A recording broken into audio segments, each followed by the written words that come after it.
Hi friends, welcome to our channel. இன்றைக்கி சனிக்கிழமை எடுத்த வீடியோஸ் தாங்க உங்களோட நான் ஷேர் பண்ணியிருக்கேன். இது பார்த்தீங்கன்னா, நான் சனிக்கிழமை பெரிய பாப்பாவுக்கு காலேஜ் செமஸ்டர் லீவுன்றதுனால சின்ன பாப்பாவை மட்டும்தான் கிளப்பி விட்ற வேலை.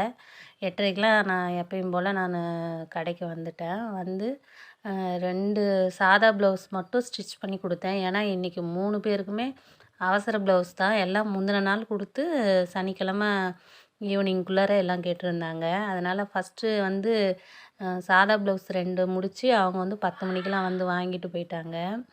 அதுக்கப்புறம் பார்த்திங்கன்னா, இப்போ நான் தச்சிக்கிட்டு இருக்க ப்ளவுஸ் வந்து இவங்க ஈவினிங்காக ஒரு 5 மணிக்கே வாங்கிக்கிறேன்னு சொன்னாங்க. அப்புறம் இன்னொரு கஸ்டமருக்கு வந்து நைட்டு கொடுத்தேன். 3 பேருக்குமே நான் வந்து சொன்ன நேரத்தில் தச்சு கொடுத்துட்டேன். காலேஜ் லீவு பாப்பாவுக்கு வந்து கொஞ்சம் பொருள்கள்லாம் வாங்குகிற வேலை இருக்குதுன்னு சொல்லிட்டு காலையிலேயே நான் கிளம்பி வந்தேன். அந்த 2வதாக அவங்க கொடுத்த ப்ளவுஸ் பார்த்திங்கன்னா 10 மணிக்கு தான் வந்து கொடுத்தாங்க. அதனால் பிளான் மாறிடுச்சு. இல்லை பாப்பா இன்றைக்கி போக வேணாம், நம்ம வந்து நாளைக்கு போய்க்கலாம். அவளுக்கு வந்து ஒரு 10 நாளைக்கு பாப்பாவுக்கு லீவ் இருக்குது, இன்னொரு நாள் போய்க்கலாம் அப்படின்னு சொல்லிட்டு வந்த ஒர்க்கெல்லாம் பார்க்க ஆரம்பிச்சிட்டேன். ஆரம்ப காலங்களில் நான் வந்து வீட்டில் இருக்கும்போது கடையெல்லாம் வைக்கிறதுக்கு முன்னாடி ஸ்டிச்சிங் இதெல்லாம் பண்ணுறதுக்கு முன்னாடி பார்த்திங்கன்னா, நான் வந்து வீட்டில் இருந்துக்கிட்டே வீட்டுக்கு தேவையான நம்ம வருமானம் எப்படி எடுத்தேன்றதை நான் உங்களோட ஷேர் பண்ணிக்கிறேங்க. ஃபஸ்ட்டு பார்த்திங்கன்னா, நான் ஆரம்பத்தில் பாப்பாங்கள்லாம் பிறக்கறதுக்கு முன்னாடி எங்கள் ஏரியாவில் வந்து நல்லா பூ கட்டி கொடுப்பாங்கங்க. 1/4 கிலோவுக்கு 1/2 கிலோவுக்கு இவ்வளோன்னு சொல்லிட்டு அந்த மாதிரி பூ கட்டி கொடுத்துருக்கேன். அதுலேயும் ஓரளவுக்கு அப்போ வந்து ஒரு நாளைக்கு ரூ. 30 ரூ. 40 அந்த மாதிரி. நான் சொல்கிறது ஒரு 15 வருஷத்துக்கு முன்னாடி ரூ. 40 அந்த மாதிரி சம்பாதிக்கலாம். அது பார்த்திங்கன்னா நம்மளுக்கு வந்து வீட்டு வாடகை அந்த மாதிரி சமயங்களுக்கெலாம் நல்லாவே எனக்கு ஹெல்ப் பண்ணுச்சு. அதுக்கப்புறம் பாப்பாங்க பிறந்த வாட்டி அதுக்கு பூ கட்டுறது அதெல்லாம் கொஞ்சம் சிரமமாக இருக்கும்போது இட்லி மாவு வந்து அரைச்சி விற்றோம். நாங்களே அம்மா வீடு வந்து கடை இருந்ததுனால நான் அரைச்சி கொடுப்பேன். அங்கே அம்மா பாக்கெட் போட்டு வச்சிட்டோம்னா அங்கே பாக்கெட்டுக்கு இவ்வளோன்ட்டு கொடுத்துருவாங்க அம்மா. அந்த மாதிரி பண்ணினேன். அதுக்கப்புறம் பார்த்திங்கன்னா, இட்லி மாவு அரைச்சும் கொடுத்துருக்கேன். இப்போ அக்கம் பக்கத்தில் இருக்கிறவங்க ஊற வச்சு கொடுப்பாங்க இல்லையா, கிலோவுக்கு இவ்வளோன்னு சொல்லிட்டு அந்த மாதிரியும் நான் இட்லி மாவு அரைச்சி கொடுத்துருக்கேன்.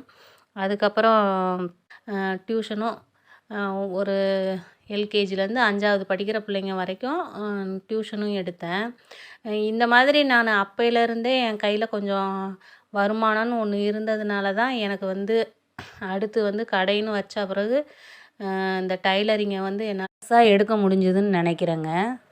அதனால் நீங்கள் வீட்டு வேலைகளை மட்டும் செஞ்சுட்டு பகலெல்லாம் நம்ம சும்மா இருக்கோம் அப்படின்னு நீங்கள் நினச்சிங்க, இல்லை நம்ம வந்து ஏதாவது பணம் சம்பாதிக்கணும் அப்படின்னு நினச்சிங்கன்னா இந்த தொழிலெல்லாம் ட்ரை பண்ணி பாருங்கள். இப்போ நம்ம முதலீடு இல்லாமல் ஒரு தொழில் ஆரம்பிக்கணும், முதலீடு இல்லாமல் நம்ம வீட்டிலேயே பார்ட் டைமாக ஏதாவது நம்மளுக்குன்னு ஒரு வருமானம் வரணும் அப்படின்னு நீங்கள் நினச்சிங்கன்னா, இப்போ இருக்கிற காலகட்டத்துக்கு ட்ரெண்டிங்காக இருக்கிறது பார்த்திங்கன்னா, ஹஸ்பண்ட் அண்ட் ஒய்ஃப் 2 பேருமே வேலைக்கு போகிற வீடுகள் தான் அதிகமாக இருக்குது.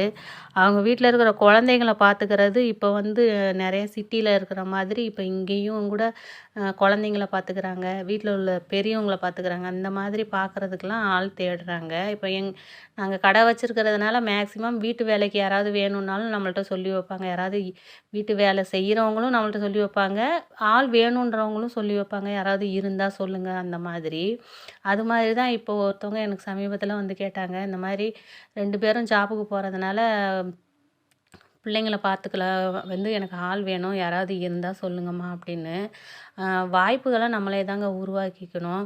நம்ம பாட்டுக்கு வீட்டிலே இருந்தோம்னா எந்த இதுவுமே இல்லை. இப்போது நான் ஆரம்பத்தில் வந்து கொஞ்சம் எனக்கு டைலரிங் சம்மந்தமாக நான் கொஞ்சம் கற்றுக்கணும், இன்னமும் நம்ம இது பண்ணணும்னு நினைக்கிறப்ப ஒரு மாதம் நான் வந்து கடைக்கு போய் தைச்சேன் துணி, வேறு ஒரு டைலர் ஷாப்பில். அந்த அண்ணா பார்த்திங்கன்னா கட் பண்ணி கொடுத்துருவாங்க. ப்ளவுஸுக்கு இவ்வளவு நம்ம தச்சுட்டு கொக்கி கட்டி நம்ம ஓவர்லாக் போட்டு கொடுத்துர்ணும் கடையிலேயே. நான் வந்து அவங்கள்ட்ட ஃபஸ்ட்டு ஒரு தடவை நான் கேட்டேன், நான் எனக்கு என்னால் கடைக்கு வர முடியாது, இங்கே வந்து தருவீங்களா, நான் தச்சு தரேன்னு சொன்னப்போ, இல்லைப்பா இங்கேயே நான் கட் பண்ணி தருவேன், என் முன்னாடி தான் தைக்கணும்னு சொன்னாங்க. அது நான் கேட்டு கிட்டத்தட்ட ஒரு வருஷம் 2 நான் அதுக்கப்புறம் போகலை, இங்கே இருக்கிறதே பார்த்தேன். சரி நம்ம ட்ரை பண்ணி பார்க்கலாம் அப்படின்னு சொல்லிட்டு ரொம்பவே ஏன்னா நான் இங்கேயும் எனக்கு வர துணிகளை தைக்கணும், கடையும் பார்த்துக்கணும். அதில் எனக்கு எதாவது பண்ணி பார்க்கலான்னு சொல்லிட்டு 10 மணிக்கெலாம் கிளம்பி போவேங்க. அந்த அண்ணன்ட்ட ஃபஸ்ட்டே சொல்லிட்டேன், அண்ணா நான் 10 மணிக்கு வருவேன், 4 மணிக்கெலாம் என்னை விட்டுடணும் அப்படின்னு சொல்லிட்டு. சரி அவருக்கு வந்து அந்த சமயம் வந்து ஆட்கள் தைக்கிறதுக்கு ஆள் இல்லாதனால சரி வாம்மா அப்படின்னு சொன்னார். அப்புறம் 1 மாதம் நானும் போய் அங்கே தைச்சேன்.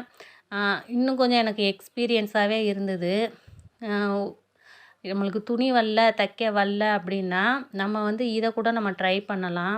நம்ம போய் அங்கே தச்சு நல்லா தைக்கிறோம் அப்படின்னா அதுக்கப்புறம் அங்கே தச்சுக்கிட்டே கூட அவங்க வீட்டுக்கு தருவாங்க. நம்மளுக்கு வீட்டுக்கு வர துணிகளும் தைக்கலாம். என்னோட தைச்சவங்க அவங்க அப்படி தான். அவங்க ரொம்ப நாளாக அந்த அண்ணாட்ட தைக்கிறாங்களாம்.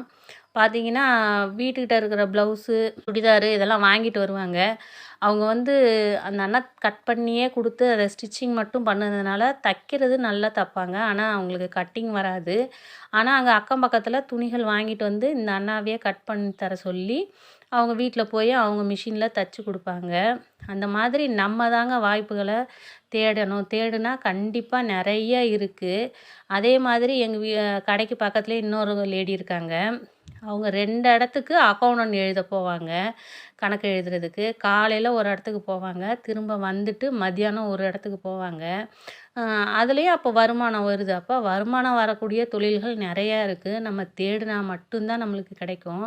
நம்ம தேடாமையே எந்த இதுவும் நம்மளை வந்து அந்த வேலை இல்லை, இந்த வேலை இல்லைன்னு சொல்கிறதெல்லாம் சும்மா. நம்ம ஒரு இதில் இறங்கி இந்த வேலை நம்மளுக்கு செட் ஆகும் அப்படின்னு சொல்லி நம்ம தேடும்போது கண்டிப்பாக கிடைக்கும். அதே மாதிரி ஒரு விஷயம் நீங்கள் செய்ய போகிறீங்கன்னா அதை யோசிச்சுக்கிட்டே இருந்தீங்கன்னா காலம் போய்க்கிட்டே தாங்க இருக்கும். ஒரு ஸ்டெப்பாவது நம்ம எடுத்து வச்சோம்னா தான் எது நம்மளுக்கு கரெக்டாக இருக்கும், எது நம்மளுக்கு சரி வராதுன்றத நம்ம போய் அதை செஞ்சு பார்த்தா தான் தெரியும்.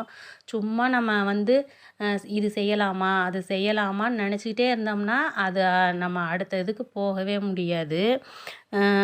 இப்போ வீட்டில் 2 பேர் வேலைக்கு போகிறாங்க, குழந்தைங்கள பார்த்து கண்டிப்பாக அதுக்கு ஒரு நல்ல சம்பளம் இருக்கும். ஏன்னா அவங்க வந்து குழந்தைய வந்து நம்பி நம்மள்ட்ட விட்டுட்டு போகிறாங்கன்னா ஓரளவுக்கு ஒன்று நம்ம வந்து நம்ம வீட்டிலேயே வந்து அவங்க குழந்தைய விட்டுட்டு நம்ம பார்த்துக்கிற மாதிரி பார்த்துக்கலாம். அப்படி இல்லை அப்படின்னா அவங்க வீட்டில் போய் நம்ம இருந்து பார்த்துக்கிற மாதிரி இருக்கும். 2வதாக இருக்கிற ஆப்ஷன் விட நம்மளுக்கு ஃபஸ்ட்டு இருக்கிற ஆப்ஷன் தான் நல்லது. நம்ம வீட்டில் வந்து அவங்க குழந்தைய கொடுத்துட்டு போயிட்டாங்கன்னா நம்ம வந்து நம்ம வீட்டு வேலைகளே பார்த்துக்கிட்டு நம்ம நம்ம குழந்தையும் பார்த்துக்கிட்டோம்னா நம்மளுக்கு அந்த மாதிரியும் வருமானம் பார்க்க முடியுங்க. அதுக்கப்புறம் டியூஷன் எடுக்கிறது. டியூஷன் வந்து இப்போல்லாம் ஃபஸ்ட்டு தான் நம்ம படிக்கும்போதெல்லாம் பார்த்தீங்கன்னா படிக்காத பிள்ளைங்க மட்டும்தான் டியூஷன் அந்த மாதிரி இருந்தது. இப்போ அப்படி இல்லைங்க. நல்லா மார்க் எடுக்கணும், பிள்ளைங்க வந்து ஒரு இதுக்கு போகணுன்றதுனால எல்லா பிள்ளைங்களுமே டியூஷன் போகிறாங்க. ஹிந்தி டியூஷன் எடுக்கிறாங்க. அதே மாதிரி சப்ஜெக்ட் வாரியாக ஒரு சப்ஜெக்ட் மட்டும் வச்சு பெரிய பிள்ளைங்களுக்கு ஒரு அமௌண்ட் கொடுத்து எடுக்கிறாங்க. ஹோம் டியூஷன் எடுக்கிறாங்க. அதுலெல்லாம் நல்ல வருமானமே வரும். இப்போ படிச்சிருக்கீங்க அந்த மாதிரி இருந்தீங்கன்னா அந்த மாதிரி தொழில்களை கூட நம்ம டியூஷன்ஸ் எடுக்கிறதுக்கு கூட நம்ம செய்யலாம்.